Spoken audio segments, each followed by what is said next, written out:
It started with a Craigslist ad. Room for rent, $400 per month, utilities included. No pets, no loud noises after 10 p.m. I was desperate. My job barely covered my bills, and I couldn't stomach another month of sleeping in my car. The place seemed perfect. Too perfect, honestly. A fully furnished room in a nice neighborhood for $400? I should have questioned it more, but desperation has a way of silencing your instincts. The landlord, Mr. Harlan, was a wiry old man with a stooped posture and a voice that barely rose above a whisper. When he showed me the house, everything seemed normal, except for one thing: the door at the end of the hallway. It was different from the other doors in the house, thicker, with no handle or visible hinges. A faint scratching noise came from behind it, like branches brushing against glass, even though there were no trees near that side of the house. "What's in there?" I asked, pointing at the door. Mr. Harlan's face darkened. "That's not your concern. The rent is cheap for a reason. Don't go near it, don't touch it, and above all, don't listen to it."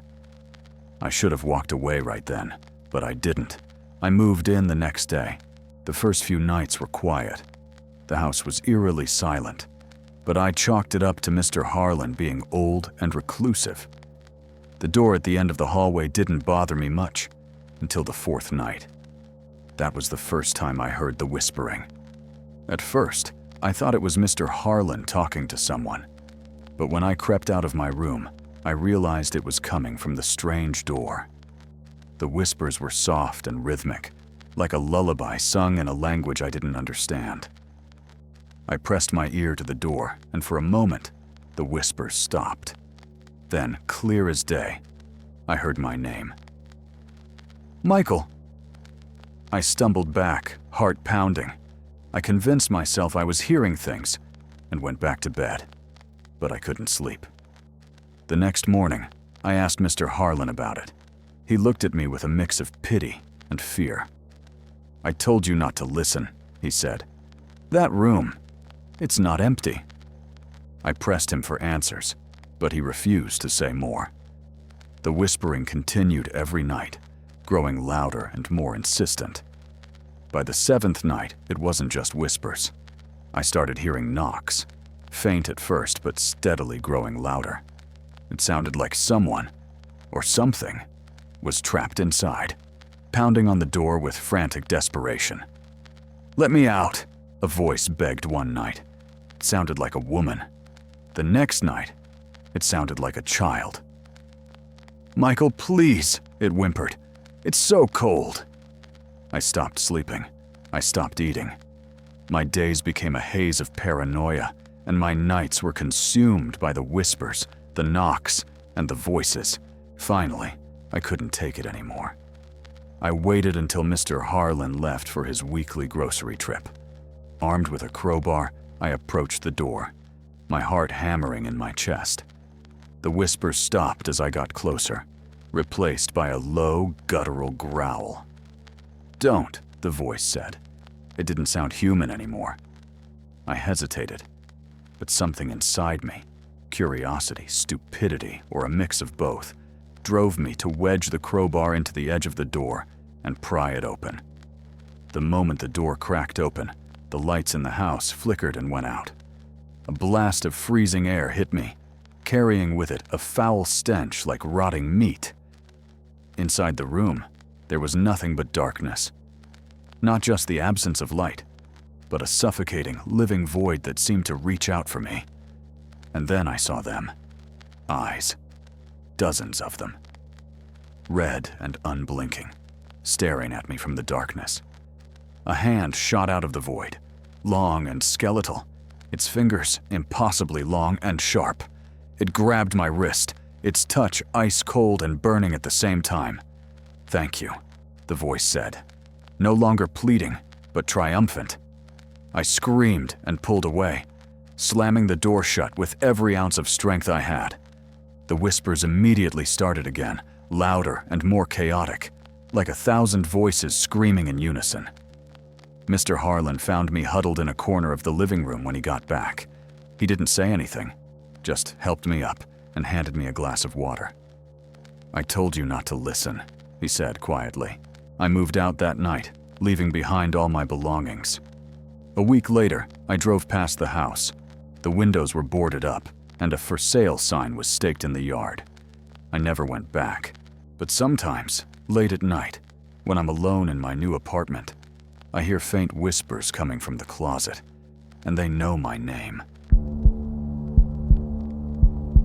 "Please, just let me in. It's getting cold."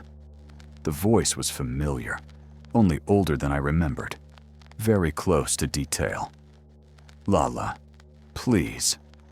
Using my old nickname was a nice touch as well. I sat on the floor next to the door, my arms wrapped around my legs. Of course, this had to happen the 1 week my parents left me alone. They hadn't gone on vacation for years. I practically begged them to get away for a while, for their own good. If I called them, they'd come right back.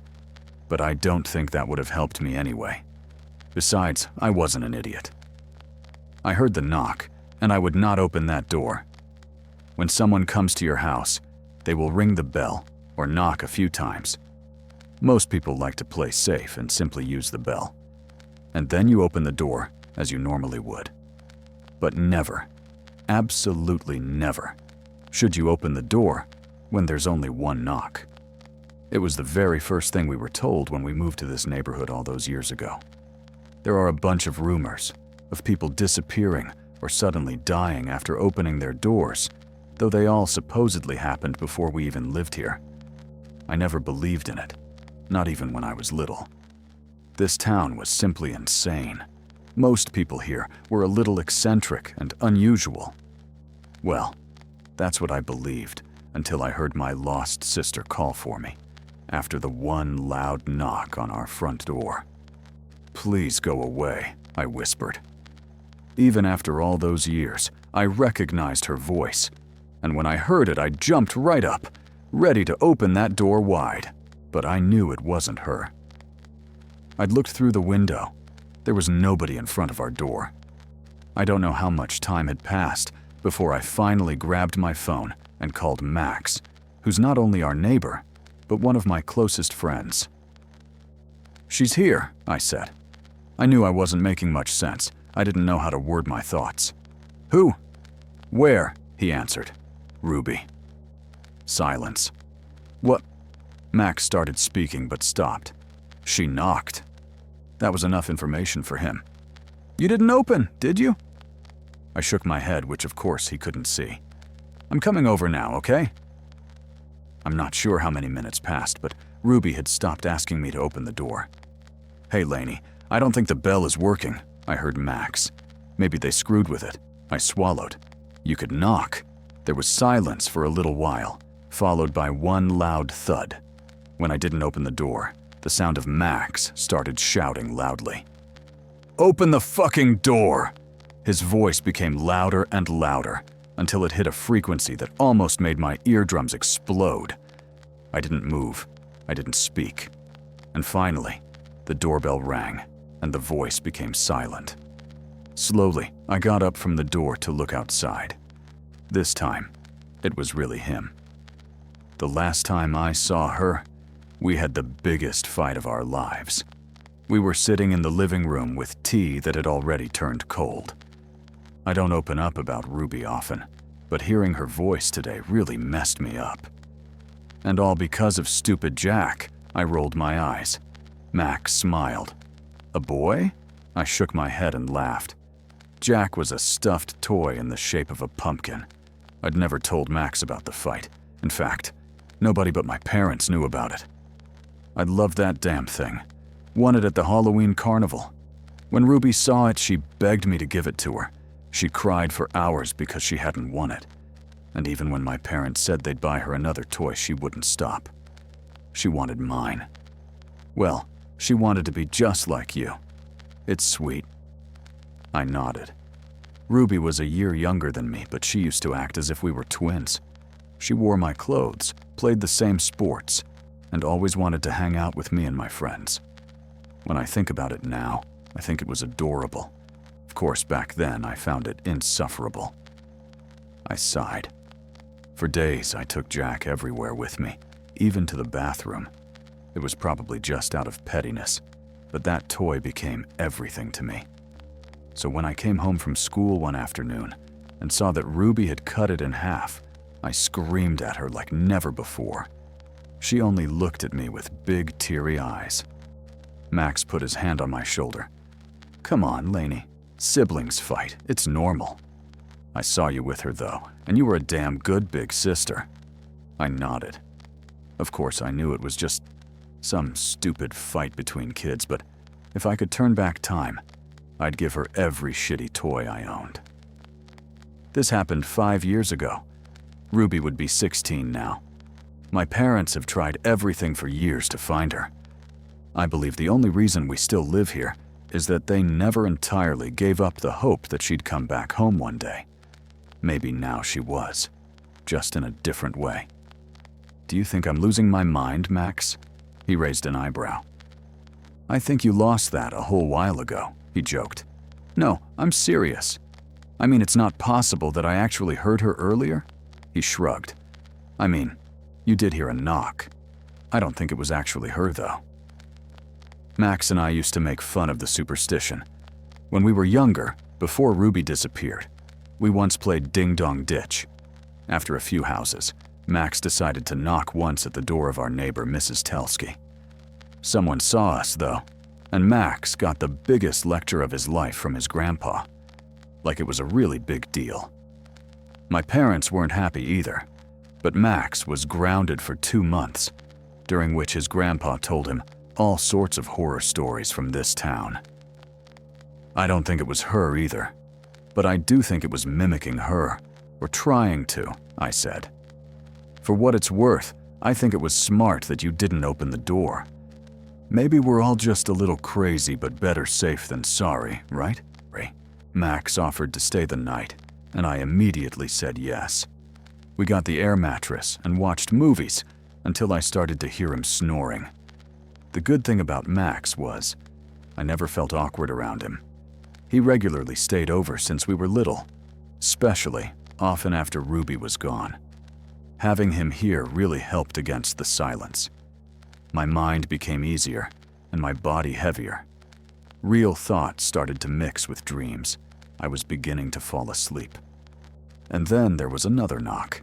It came from the front door downstairs, but I heard it loud and clearly. My heart started racing just like it did this afternoon. "Max, did you hear that?" I whispered, but he didn't answer. "Lala, it's dark. Please come and get me," Ruby's new voice cried from outside. "Max, please tell me you hear this." I looked over at him, but he didn't move. Finally, I collected the courage to get up and turn on the lights. "Ma." The eyes of my friend were wide open, but he didn't speak. He didn't move. I ran over to him and tried to shake him, but his whole body was stiff. Only his eyes moved. "Let me in!" the voice from downstairs screamed. I didn't know what to do anymore. Max was clearly awake, but it seemed as if something was holding him back. Almost like he was having sleep paralysis, but with his eyes open. "They're pulling me away, Lala. Please help me." I don't know what happened then, but I immediately jumped up and ran downstairs. Some kind of instinct kicked in. Maybe it was her. Maybe I could pull her back inside. But if this was really Ruby, was she also the one doing this to Max? My hands touched the cold door handle, moving almost as if I was in a trance. "I have Jack. They fixed him, Lala. We don't need to fight anymore." Those words pierced through my body and woke something up inside of me. I stepped away from the door and walked back upstairs, passing my room, where Max was still lying still. But I didn't stop. I walked to the next room, Ruby's old bedroom. Everything there looked just the way it did when she was still here. My parents could never change it. Everything was still the same. And Jack was still placed on her bed, where I put it 5 years ago after I'd sewn it back together. I've never been a social person. If asked, I could name all of my acquaintances in a single breath, and count my friends on one hand. Not to say that I hate people. I love people. It's just that I get really bad anxiety when it comes to talking.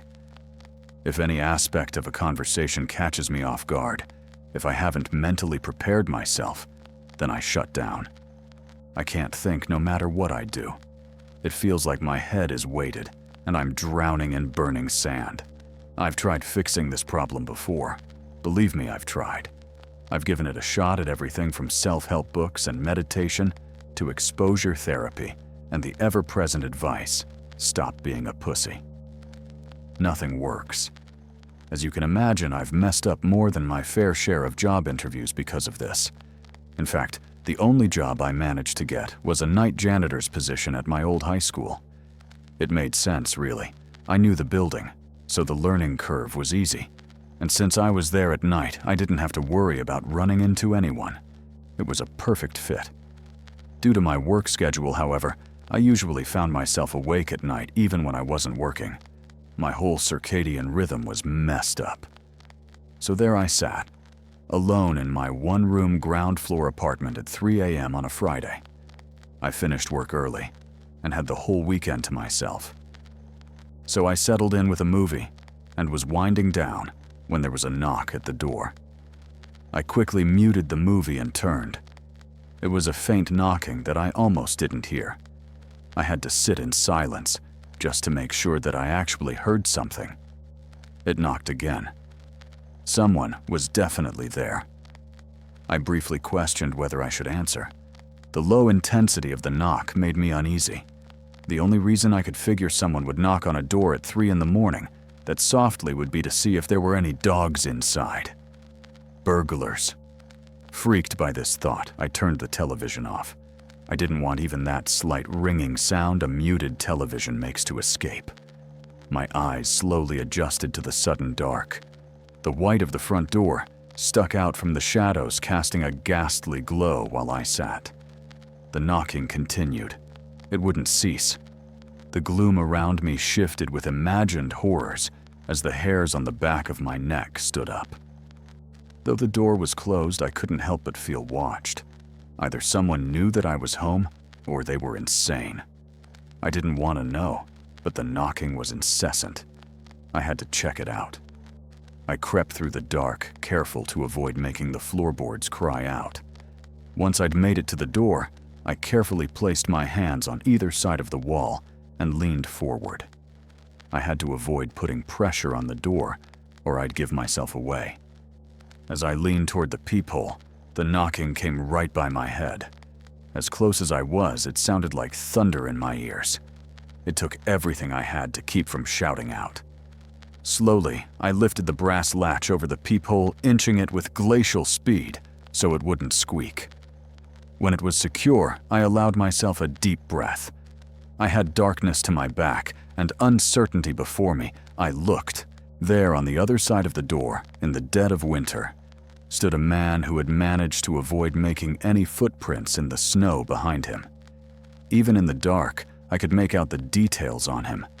He was dressed in all white, short sleeves and a hat with a black band on it. It took me a few seconds to realize what he was. A milkman, but not quite. His appearance was haggard. His clothes were filthy, stained with sweat and somehow streaked with dirt. The right leg of his pants was ripped to the knee, and his belt was hastily fastened, leaving it dangling about his waist. He looked like a 50s-era milkman who was in a rush to get dressed. The color was drained from his face, and his yellowed eyes were gaunt as if sick. They were sunken in his skull with dark, sagging bags. Yet in the middle of his forehead sat a perfect circle, dark in contrast to his pale skin. He stood silently for a moment before taking his hat off. He ran a scraggy hand through greasy, brittle locks, then worriedly looked behind him. As he turned, I saw the back of his head, and instantly knew what the circle was. A large portion of it had been blown out. The entry in his forehead reciprocated in a grisly display of ripped flesh and shattered bone. Skin hung in tatters around the cavity, and chunks of pink and red dripped out in gooey clumps. This was no burglar. A gasp escaped my lips, and he quickly turned. He knocked again, this time louder. "Is someone there?" he asked nervously. "Can I come in?" I pulled myself away from the door, incredulous. This couldn't be happening. I was just sleep-deprived or something. This wasn't possible. At least, this is what I tried telling myself. The growing lump in my throat, however, didn't buy it. "You're home early." His tone was different, confused. It was as if he was suddenly talking to someone else. "Why are you home so early?" My breathing started to pick up, and I slowly backed away from the door. I tiptoed away, staring at the nocturnal blue glow coming from the still open peephole. A phone? I needed a phone. He kept talking as his knocking grew louder. "Come on, open the door already." I fumbled through the dark like a blind man until I reached the couch. I reached down, and on the middle cushion my phone sat. I grabbed it and hit the screen unlock. Nothing. The phone wouldn't come on. "Why were you home so early? You shouldn't be here." I pulled the battery pack out and put it back in, still nothing. Maybe I was hitting the wrong button because I couldn't see. I flicked on a small lamp, expecting the room to be illuminated. The lamp wouldn't come on either. I tried another, and was met with the same result. In fact, nothing powered on. "This isn't what you think, just open up." He jiggled the handle. I sat in the dark, watching the door shake. What was I supposed to do? I couldn't call for help, and there was only one way out. His voice was pained, and he sounded impatient. I still get chills thinking about it. Why was he so nervous? "Why are you doing this to me?" he asked, angry. "Fine, I see how it is." The knocking stopped. Seconds stretched into agonizing minutes of silence. It seemed like time crawled on broken fingers as I sat there. Had he really gone? Nothing turned back on, yet I couldn't hear anything from outside. When 10 minutes had passed, I got up to check the peephole. I put my eye to the aperture and was met with a sight I dreaded. On the other side of the door, the specter stood staring straight at me with a look of pure hatred. He slammed his fists on the door and started screaming as I fell back. The entryway shuddered under his assault, and dust rained from the ceiling. "I knew it!" he screamed in a shrill voice. "You were hiding from me! Now open the door!" The handle violently exploded into movement as he pushed and pulled. Furiously, he beat on the door, and it seemed the whole apartment came alive with noise. "Open up! Open this fucking door, damn it! I swear to God, I'll kill you." I scuttled away as fast as I could, eventually backing into the side of the couch. I stared wide-eyed as he bombarded the door like a raving beast. He was angry, beyond furious, but he kept diverging, his voice switching from demonic to frightened. "Why? Oh Christ, why are you home so early?" he nearly sobbed. I could hear wood groan as the door started to give. "Open this door. Open it. Open it. Open it." Each shout was followed by pounding. I curled up in a ball, quickly losing my mind. Nobody was hearing this. I was alone, without a chance at help. He grabbed the handle with both hands again and pulled back and forth, letting out a howl. The latch to the peephole flew up and down as it clattered against the wood noisily. There was a final crash against the door, and he began crying in frustration. "Please," I heard him say, "it's not what you think." My eyes were shut tightly as he cried out. His voice was now pure fear. It sounded as if he was being murdered. "Don't do this to me. I'm begging you, please." He was breaking down, almost completely incoherent. Then a noise resonated that immediately caught my attention. It was a gun cocking. Oh God. A gunshot ripped through the air with the sound of bottled thunder. I could feel the pressure wave as if I was right next to the barrel. My head began throbbing violently and felt like I could throw up. There was a ringing in my ears as the smell of gun smoke wafted through the apartment. Then silence. There was no more banging, no more screaming or crying. The smell lingered for a moment before dissipating. I lifted my head and stared at the open peephole. The opaque light of dusk hung in the air as ceiling dust visibly filtered through it. It speared through the black of my home resting at my feet. My heart had long since leapt into my throat. But when that light was suddenly blocked out, I swear I could taste the blood. A malicious silence flitted through the air with the sound of heavy breathing. Then a voice cut through. It was a different voice this time, a cold voice. One that could have belonged to Hannibal Lecter. "Thanks for not letting him in," it rasped. The shaft of light returned, and I heard the telltale crunching of snow as someone walked away. This time, I did not get up to see who it was. Even when my lights cut back on and the migraine died away, I stayed put. I don't know what all of that was about, but that second voice scared me deep in my bones. I don't know how I knew, but I could tell that as that voice was speaking, its owner was smiling.